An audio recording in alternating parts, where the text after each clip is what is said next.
നമുക്കൊരു ഗെയിം കളിക്കാം. ഗെയിം കളിക്കുമ്പോൾ കുറച്ചും കൂടി എനർജി കിട്ടും. അയ്യോ സിമ്പിൾ ഗെയിമാണ്. ഡോണ്ട് വറി, ഞാനുണ്ട്. അതാ ഒരു വിശ്വാസത്തിലാണ്. ഓക്കെ, എന്തായാലും നമുക്കൊരു ഗെയിം കളിച്ചു കാണാം. അപ്പോൾ ഒരു വിഷ്വൽ ഗെയിമിലാണ് നമ്മൾ പോകാൻ പോകുന്നത്. അതായത് പാട്ടുകൾ ഐഡന്റിഫൈ ചെയ്യാം. കുറച്ച് വിഷ്വൽസ് നമ്മളിങ്ങനെ കാണിക്കും. അപ്പോൾ ആദ്യം വിഷ്വൽ സീമ ചേച്ചിക്കാണെങ്കിൽ രണ്ടാമത്തെ വിഷ്വൽ കിഷോറേട്ടന്, സീമ ചേച്ചി കിഷോറേട്ടൻ, അങ്ങനെ മാറി മാറി നമ്മൾ പോകുന്നു. നമുക്ക് നോക്കാം. ആദ്യം സീമ ചേച്ചി തന്നെ തുടങ്ങട്ടെ. സീമ ചേച്ചിയുടെ വിഷ്വൽ നമുക്ക് നോക്കാം. അവിടെ വരും. ഇത് ഒരു കുറച്ച് പോപ്പുലർ ആയിട്ടുള്ള സോങ്ങാ ചേച്ചി. അയ്യോ, ആ ഫസ്റ്റ് വിഷ്വൽ നോക്കൂ. അത് എന്ത് കളിയാണ് ചേച്ചിക്ക് മനസ്സിൽ ആ ഒരു ഇത് കാണുമ്പോൾ ഒരു ഗെയിമിന്റെ പേര് ഓർമ്മ വരുന്നില്ല. അതിന്റെ മലയാളീകരിക്കും. നമ്മളിങ്ങനെ നമ്മൾ കുഞ്ഞു പിള്ളേരൊക്കെ ഇങ്ങനെ കണ്ണുപൊത്തിക്കളിയല്ലേ? പക്ഷെ കണ്ണുപൊത്തിക്കളിക്ക് ഒരു വേറെ ഒരു ഇതും കൂടി, വേറൊരു പേര്. എന്താ താഴത്തെ നോക്കിയേ, ആ താഴത്തെ വള്ളി. വള്ളി ഇപ്പുറത്ത് വീടല്ലല്ലോ, പ്രോപ്പർ വീടല്ലല്ലോ അത്. ചേച്ചി വള്ളി വള്ളി കിട്ടിയില്ലേ? വള്ളി കിട്ടി. ഇപ്പുറത്തെ വീടിന് ചേച്ചി കുറച്ച് ഇങ്ങനെ കൂടാരല്ല, അതേപോലെ വേറൊരു വാക്കുണ്ട് കൂടാരത്തോടനുബന്ധിച്ച്.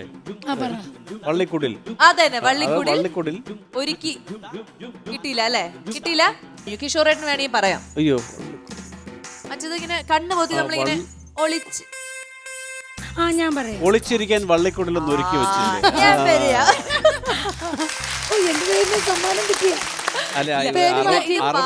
പാസ് ക്വസ്റ്റ്യന് നമ്മൾ പോയിന്റ് ഇല്ല, ബട്ട് സ്റ്റിൽ ചേട്ടൻ അറ്റംപ്റ്റ് പിടിച്ചെടുത്ത. ഇനി അടുത്ത കിഷോറേട്ടന്റെ പ്രോപ്പർ ചാൻസ് ആണ്. നോക്കിക്കോളൂ വിഷ്വൽ.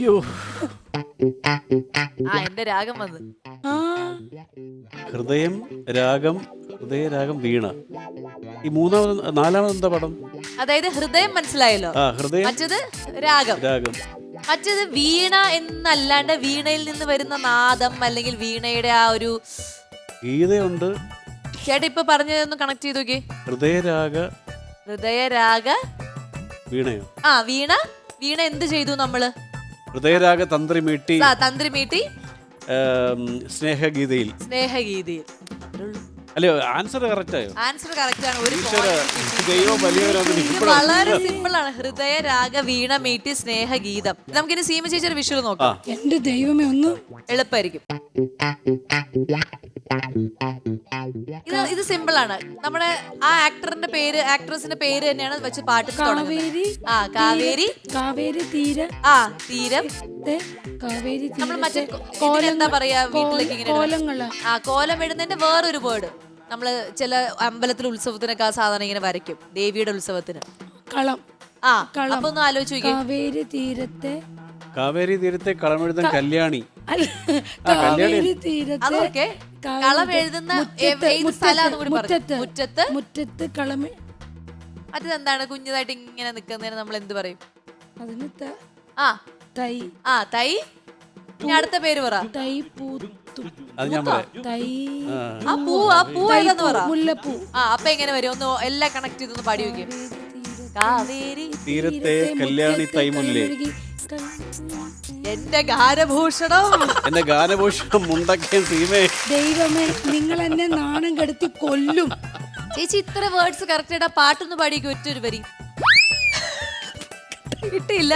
കിട്ടി, ഞാൻ പറഞ്ഞില്ലേ? അത് പറഞ്ഞു. കാവേരി തീരത്തെ മുറ്റത്ത് കളമെഴുതും മുറ്റത്തെ കല്യാണി തൈമുല്ലേ.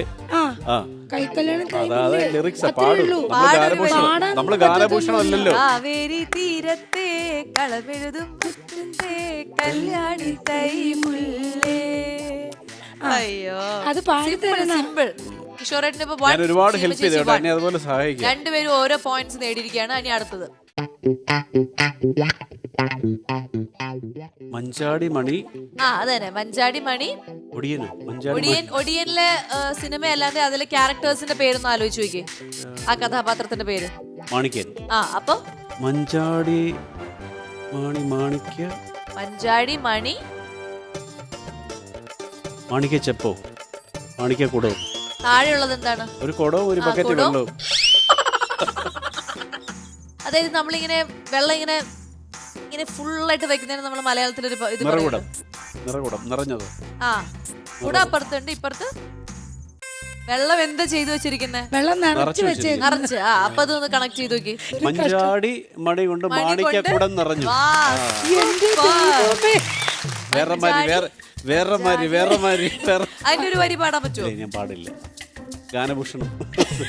ഗാനഭൂഷണം. കൊല്ലു ഇനി ആ വാക്ക് പറഞ്ഞു. പക്ഷെ കറക്റ്റ് ആയിട്ട് പറഞ്ഞു. മഞ്ചാടി മണി കൊണ്ട്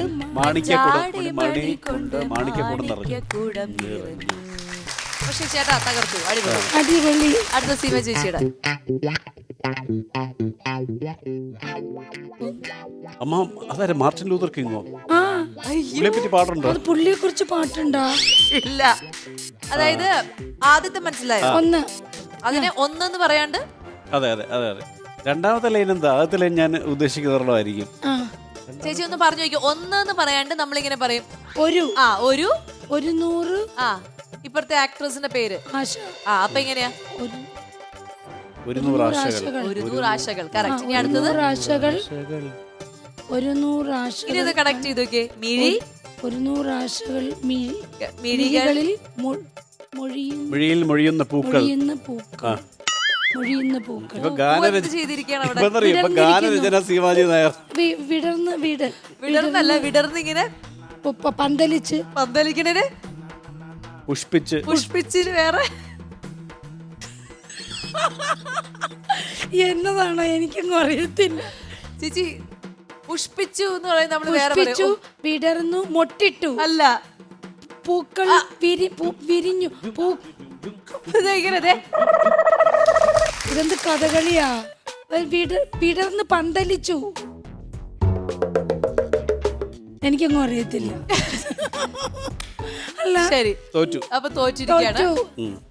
ചേട്ടൻ വേണം പാടിക്കോ. 100 ആശകൾ. 100 ആശകൾ മിഴികളിൽ മൊഴികളിൽ പൂത്തുവോ. വരാത്തോണ്ടാണ്. അല്ല, പൂത്തു പറഞ്ഞില്ലല്ലോ. ഞാൻ പറഞ്ഞു ഒരു വോയ്ക്ക് വേണ്ടി എന്റെ മാർക്ക് കുറയ്ക്കാൻ പറ്റത്തില്ല. ഞാൻ സമ്മതിക്കത്തില്ല.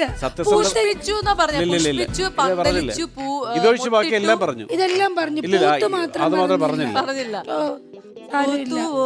2-3 മാർക്ക്. 3 മാർക്ക് കിട്ടി. എന്തായാലും കിഷോറായിട്ട് ജയിച്ചു. ഞാൻ തോറ്റു. എന്തായാലും ഈ ഒരു ഗെയിമിൽ ഗാനഭൂഷണം മലർത്തിയടിച്ചുകൊണ്ട് ഗോപൻ ചേട്ടന്റെ നാടേതാ? അല്ല, അത് പക്ഷെ അത് പറയും മല്ലപ്പള്ളി കിഷോർ. മല്ലപ്പള്ളി കിഷോർ ജയിച്ചിരിക്കുന്നു. മല്ലപ്പള്ളി കിഷോർ ജയിച്ചിരിക്കുന്നു. ഒരു ഗ്ലാസ്സിൽ പോലെ ഇല്ല, ഒരു പഞ്ചും ഇല്ല. ഉള്ള പഞ്ച് മതി. അപ്പൊ ഈ മല്ലപ്പള്ളി കിഷോറിനുള്ള സമ്മാനം ഞാൻ എടുത്തിട്ട് വരാം. എന്നിട്ട് സീമ ചേച്ചിക്ക് പണിഷ്മെന്റ് പറയാം. പണിഷ്മെന്റ് ഉണ്ടാവും.